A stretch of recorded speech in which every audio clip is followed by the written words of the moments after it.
Hello and welcome to Business Today Television. I'm Siddharth Zarabi and with me now is Rajneesh Karnatak, the Managing Director and Chief Executive Officer of the Bank of India. Welcome, Mr. Karnatak. A fantastic set of numbers, 176% jump in net profit for the June quarter. Explain to our viewers what has really led to this threefold rise in profitability. Yeah, so as you are aware that we have shown a very good numbers. This is at the backdrop of our total book size. Also, we have touched the business overall business size of 12 lakh crores for the first time in the history of Bank of India for June 23. Apart from that, we have improved our net interest income. We have improved our net interest margins. Our operating cost to income ratio has also improved in this quarter, and gross NPA and net NPA has also come down. Simultaneously, our operating profit has gone up substantially, and so has our net profit. So finally, it has culminated into a net profit of 1,551 crores for June 23. Uh, what if viewers wanted to understand the state of the book right now, because there's a sharp fall in bad loan provisioning, how much of the cleanup is done and over with, and if you could also share what are the current outstandings, if any. So can you come again? The voice uh, is breaking actually over here.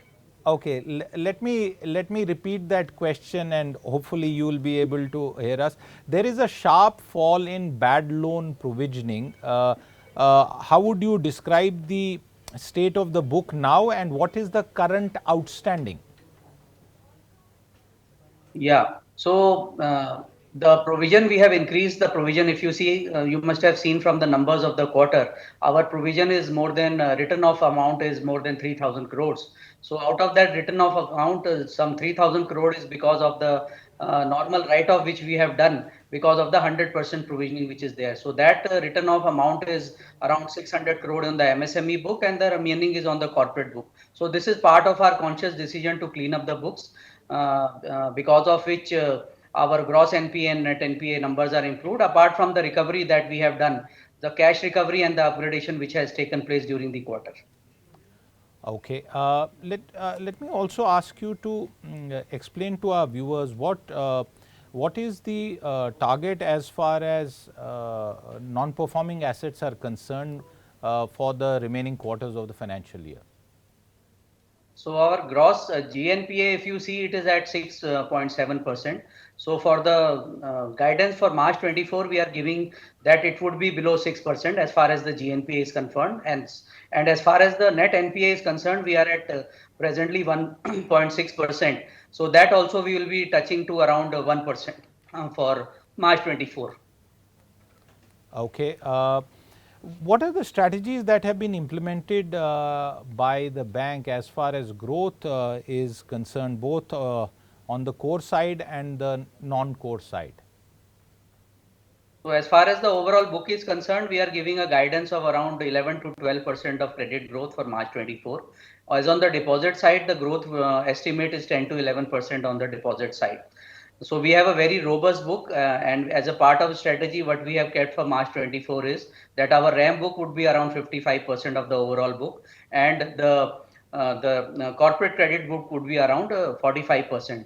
Within that overall number, our international book would also be around 16% overall international book, which is both the deposits and advances. So we have a very strong pipeline also. We have a pipeline of around 40,000 crores of sanctions and in principle sanctions and other things, and the amount yet to be disbursed. And as far as the fresh sanctions are concerned, during this calendar year, 1st April onwards, we have sanctioned fresh advances and announcements which we have given on which disbursal will take place. That is around 30,000 crores. So we are our guidance for credit growth of 11 to 12% is well within reach.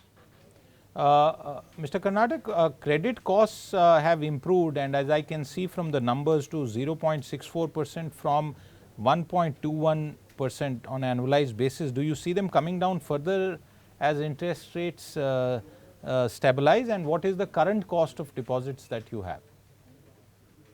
So as far as credit cost is concerned, the guidance from our side is around 60 to 65 basis point for March 24. Credit cost is this is the number. As far as the cost of deposit is concerned, if you see, our yield on advances has improved during this quarter. Our cost of funds and cost of deposits has also increased, but the incremental increase in both these numbers is less than the improvement which we have done in the yield on advances. So this quarter also we have a very strong franchise.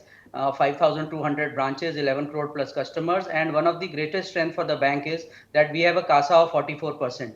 Apart from that, our bulk deposit number is only 11 to 12% of the total liability book. So 88% of our deposit is the retail book, which is comprises of CASA and other term deposits. So we are very confident that we will be able to contain our cost of deposit, and with that also we will be able to contain our overall net interest margins and net interest income. And one other important data point is that in our credit number, 94% of our number is floating loan book, and only 6% is the fixed loan book. So that way also we are quite flexible, and any markup which is happening in the incremental cost of deposit will turn around into increase in the MCLR, which will help us improve the net interest income.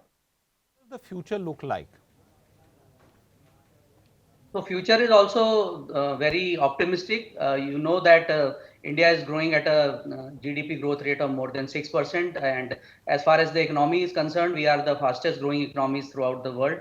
So 6% plus guidance is already there from the IMF also, from Reserve Bank also. And then the GST collections are also very robust. Overall, on the capex side also, we see a lot of traction from the corporates which is coming. State capex is also increasing. So overall, the growth momentum will be there in the industry, and banking system and Bank of India should grow together.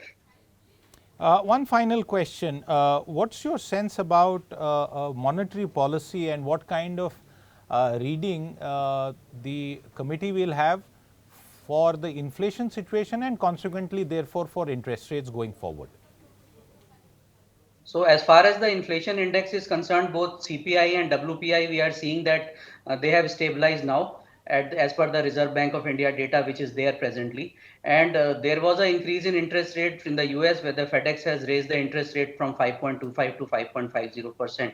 But considering the fact that in India, the inflation is quite in control and within the level of Reserve Bank of India, we do not foresee any increase in the repo rate in the coming monetary policy.